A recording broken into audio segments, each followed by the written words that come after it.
Hey, what's going on, everybody? Welcome back. So first and foremost, let me address the elephant in the room. Yeah, my computer got struck by lightning. Well, my house, not my computer.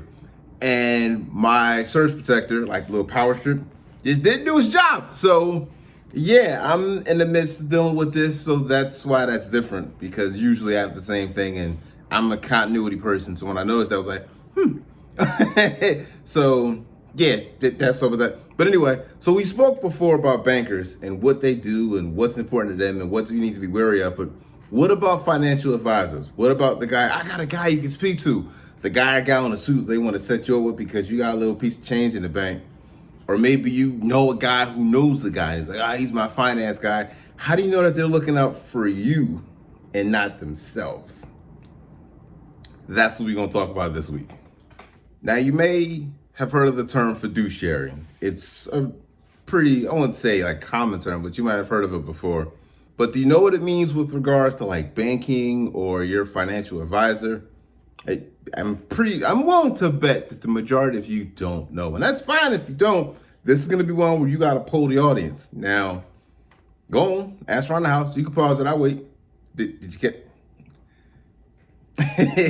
now, if you knew or someone in the house knew, either A, you probably have like a finance person, a fiduciary, someone in the house, or B, you cheated, but you wouldn't cheat, right? Y'all wouldn't cheat me, would you?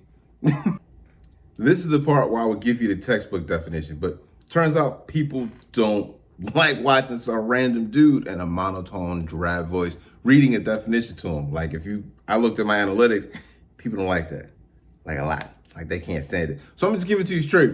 Basically, a fiduciary is someone who manages the assets of someone else, but does so in good faith and trust. Now, you may not have caught what was important there, because you may think, well, they're managing the assets, taking care of the money. Good faith is a legal term. That means it holds up in court.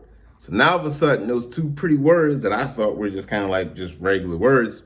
I mean, all words are regular words, but I didn't think that they had much value. That make a significant difference when you're dealing with somebody, especially when it comes to your assets, money, land, stocks. But for our purposes, most commonly, it's gonna be money, stocks, your portfolio, crap like that. Well, not crap, but your stuff.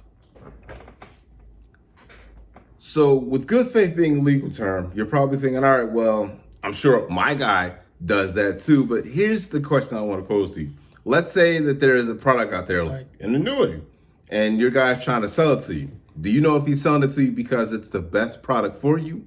Or is there a significant commission he can make on it and it's the best product for him? See, that's why knowing if you're dealing with a fiduciary is important, because a fiduciary is required by law to act in your best interest, not their own. And if your person is not a fiduciary, they can say that they do, or they can promise that they do, or all their friends and their family, all their references have great things to say about them, but they're not legally required to do so.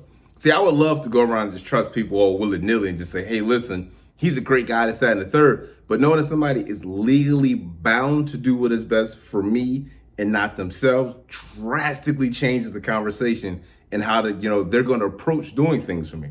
So now that annuity that was like an okay investment, but wasn't the best product or service for me, they're not going to do, because they know that by law they have to do what's best for me, not for them. And let's be honest, it's all about, well, not me, but about you. It's whoever's money it is, that's who's important. Like it's not about them, it's about you. Your money, what's best for you. And if I know that I can have legal doctrine that mandates that they act in my best interest, or they act in your best interest, that's what you're going to want.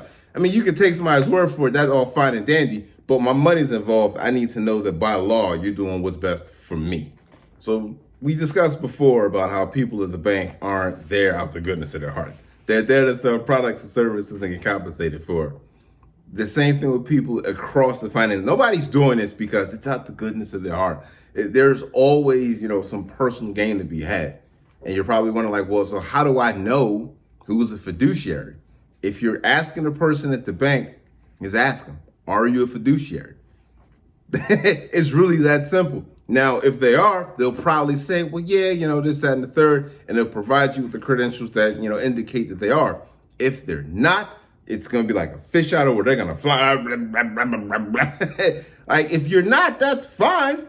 I just want someone who is. I want someone who's legally obligated to do what is in my best interest and not their own. See, if they're not required to. They can say that they do, where the bank mandates that they do. I want to know that there's a legal requirement that you do what's best for me. I mean, it's that plain and simple as far as I'm concerned. So I'm not going to go over too much and start wandering and rambling about different things, but that was, the video for today. If you're going to be giving somebody your money, giving them control to them, ask them if they're a fiduciary. You need to know that they're going to act in good faith. Legally, they're required to do what's great for you.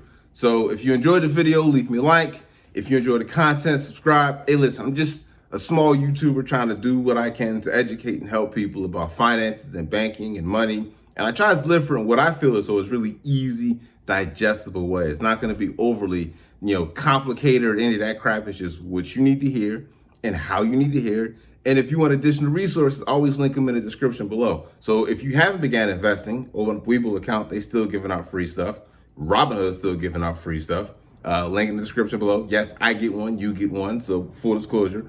No, I'm not a fiduciary, but also I leave the support for anything I say in the show, in the description below, so you can go do your own additional research. And if you got questions, hit me up in the comments. We can have a discussion about it, and I'll be real straightforward and honest with you. But anyway, that's me, that's Larry, that's it for this week. Y'all have a nice one.